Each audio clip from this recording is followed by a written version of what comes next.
Rute pemberian obat oral ditelan, yaitu pemberian obat melalui mulut yang kemudian ditelan dan masuk ke dalam sistem pencernaan. Dengan kelebihan dan kekurangan, sederhana dan umum digunakan karena tidak menimbulkan rasa sakit, biaya lebih murah, beragam bentuk sediaan. Namun, efektivitasnya dapat berkurang jika obat tidak diserap dengan baik atau dipecah enzim pencernaan sebelum masuk ke aliran darah. Dengan bentuk sediaan tablet, sirup, dan suspensi,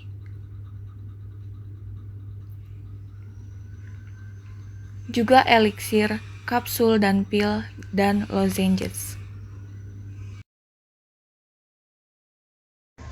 Apa itu pemberian obat secara rektal?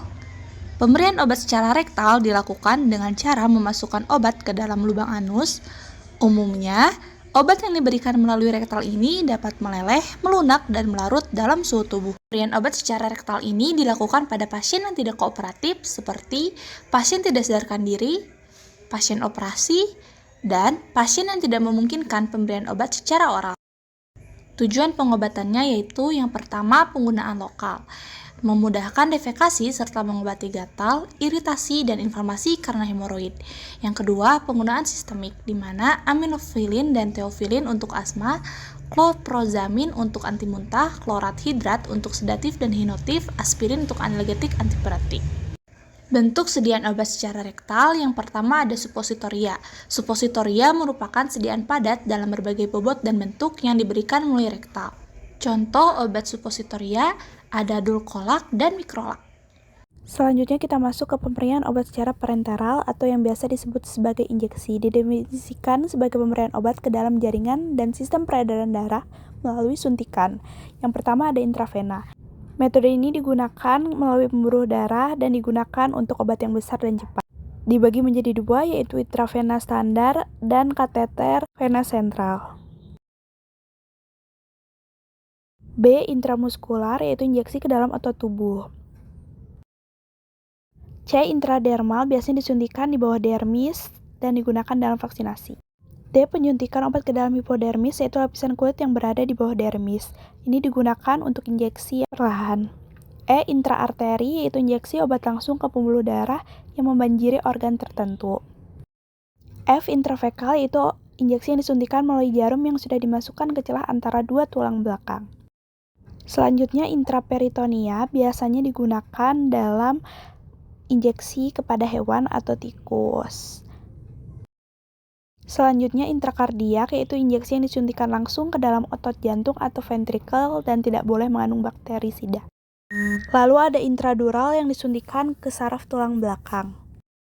Lalu intracerebrospinal, pemberian obat melalui suntikan ke dalam ventrikel cerebral, yang mana memiliki tujuan untuk mendapatkan terapi obat dan mengobati saluran vagina atau serviks.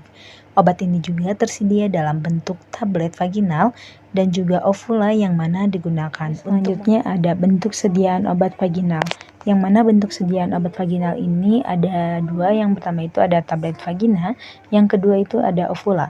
Tablet vagina ini mengacu pada tablet yang digunakan dalam vagina. Tablet ini dibagi menjadi tablet vagina biasa, tablet effervescent vagina, tablet vaginal sustained release, yang keempat itu tablet vagina double layer, dan tablet vagina bioadhesive.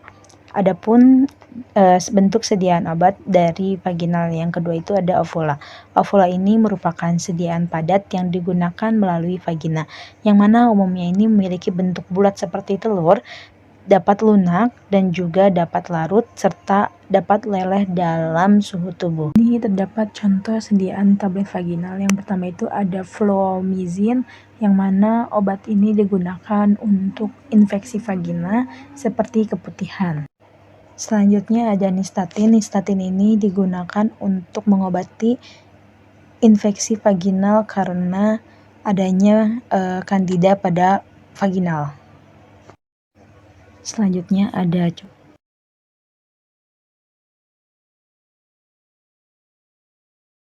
Baik, di sini saya akan menjelaskan pemberian obat topikal yaitu salep, krim, gel, koyo, liniment, emulgen atau kulit, tetes mata, tetes telinga, tetes hidung, inhaler, aerosol. Akan tapi di sini saya akan menjelaskan pemberian obat tetes hidung. Obat tetes hidung merupakan obat tetes dengan bentuk larutan suspensi atau emulsi yang digunakan dengan cara diteteskan ke rongga hidung untuk memberikan efek secara lokal pada rongga hidung atau diserap melalui mukosa hidung. Adapun tujuan penggunaan obat yaitu mengembalikan kelembapan hidung karena udara kering, membersihkan saluran napas dari bakteri, virus, atau alergen, mengencerkan lendir kental yang menyebabkan penyumbatan, mencegah infeksi pada rongga hidung, saluran pernapasan, dan paru-paru, mengurangi gejala gangguan pernapasan terkait alergi dan sinusitis, membuat hidung terasa bersih dan segar.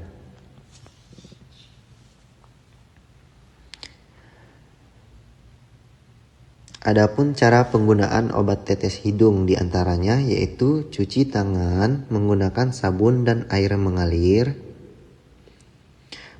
bersihkan kotoran dan lendir pada hidung menggunakan lap atau tisu bersih, berbaring di tempat tidur dengan kepala menggantung di tepi tempat tidur, teteskan obat ke dalam hidung dengan jumlah sesuai aturan pakai.